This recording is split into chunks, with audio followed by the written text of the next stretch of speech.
and that is Goldman Sachs. Now, join me in the trading post, and you'll see exactly the sort of sorry situation. There's no doubt it's a red in today's post, because we have all three markets that are lower: the Dow, the S&P, and the Nasdaq. So we call that as a red, most definitely not a green.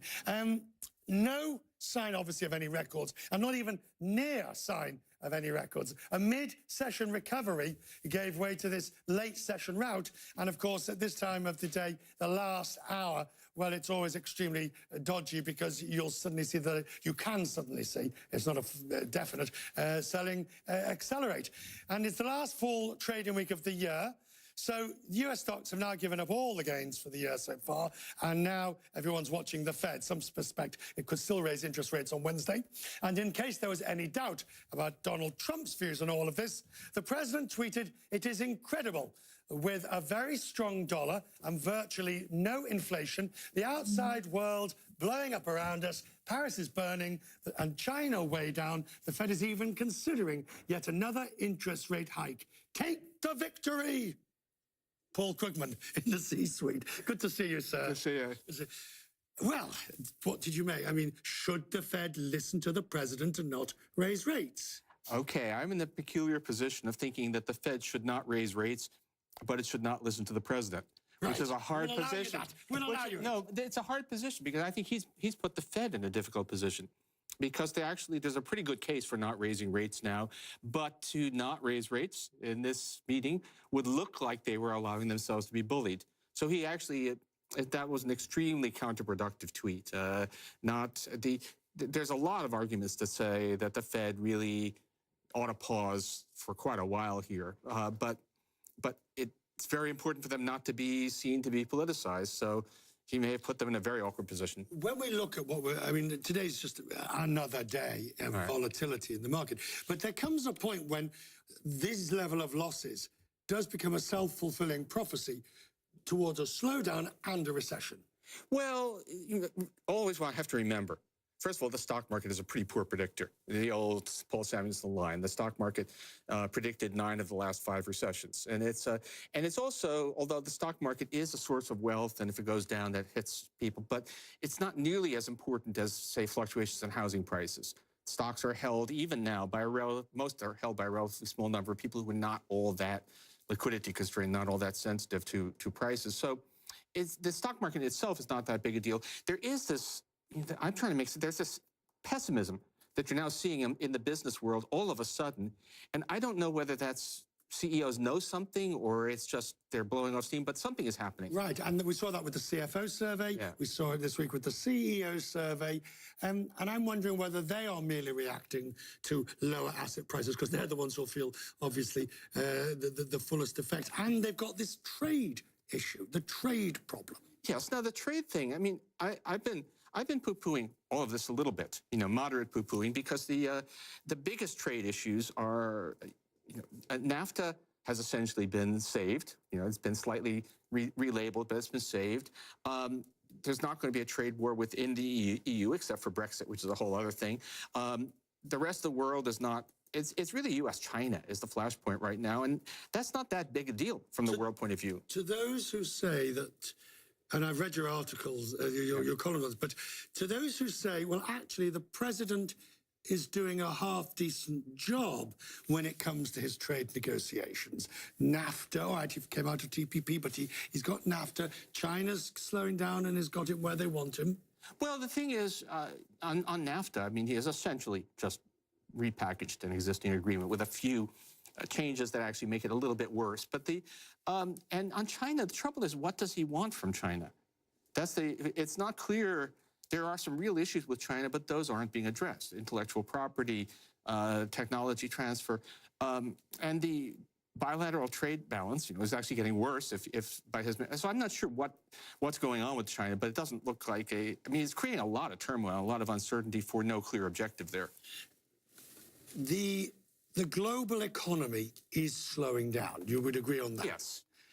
The US as the fastest engine of growth, slowing it down further, or at least not being the engine pulling it along. How serious is that? So far, there's nothing I see that looks like a recession. Now, I'm giving some pause, but all of these executives who, have ears closer to the ground than I do are suddenly warning about recession. But at least I can't see it in any of the available data. If there is the thing that always worries me is we don't have any shock absorbers. The U.S., in the average recession, we cut the Fed funds rate by 500 basis points. The Fed only has 225 to cut right now. Europe has none. Less than none to cut because ECB rates are below zero. So if something does go wrong, what do we do? But that was exactly the warnings that people like you said as the rates came down, that in the future there wouldn't be any maneuvering room. Right, exactly. So what do you do? Well, I wanted the Fed to raise its inflation target, get people some expectation, let it rip, but they didn't, and now. So, I mean, the alternative, I mean, if we do have a global recession, even a mild one, monetary policy is not going to be there for us. So we could have intelligent fiscal policy. And that's when you start to look and say, well, who are these people who are going to make intelligent, Steve Mnuchin, Larry Kudlow. So this is where you start to get worried about the situation. Are you worried about the situation? I mean, we're not, and let me precise that by saying, we're obviously not looking at 2008 or 2009, because the banking system is at least more robust, one would hope. Yeah, so I think we might be looking at 1990. I've been using that as a precedent. There was no one big thing. We had a recession in 1991. There was no one big thing. It was a smorgasbord recession, I've been saying. There was commercial real estate. There was the savings and loans. There were a bunch of things, none of which in itself was all that big, but they came together. And even then, our ability to respond was limited, and it's much more limited now. If we are looking at economic difficult times, your masterclass. Right. I mean, it's a perfect opportunity because you're now going, you're going to be giving these masterclasses, which people can subscribe to. That's right. I have done it. So Yes. What's the?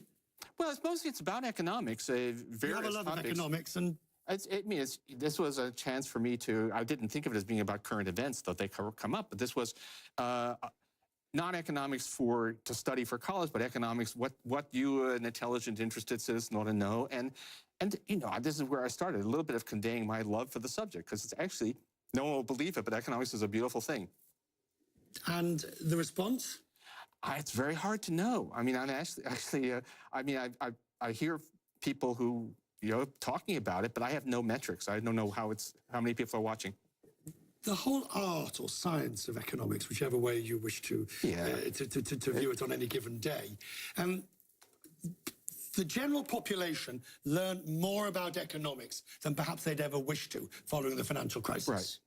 And suddenly, those of us, even like myself, who had to dredge up quantitative easing and the like, and the economic experiments that took place. That's right. We performed. I mean, we used to say we don't have a lot of evidence on fiscal policy because you basically only get fiscal policy during, discretionary fiscal policy during wars, which are a very bad laboratory for ordinary times. But then we get this austerity mania. So we got to see what major fiscal contractions actually do in an environment where monetary policy doesn't have traction. And actually the models work pretty well. But so we've learned a lot. I mean, if there's any saving grace from this nightmare that we went through after 2008, it is that we learned a lot about how the economy works. We got a lot of confirmation. A lot of the things that people like me were saying did in fact come true. And this provides a basis for policymakers to make much better policy, which they will ignore. I mean, you're certain, you're pretty sure about that. Yeah, I mean, there were two great lessons, I thought, from the whole crisis. Macro works pretty well, policymakers don't. We'll talk more about policymakers, but on the political side in just a moment. Okay. If you'll be kind enough to stay. Sure. Thank you. We'll hear more from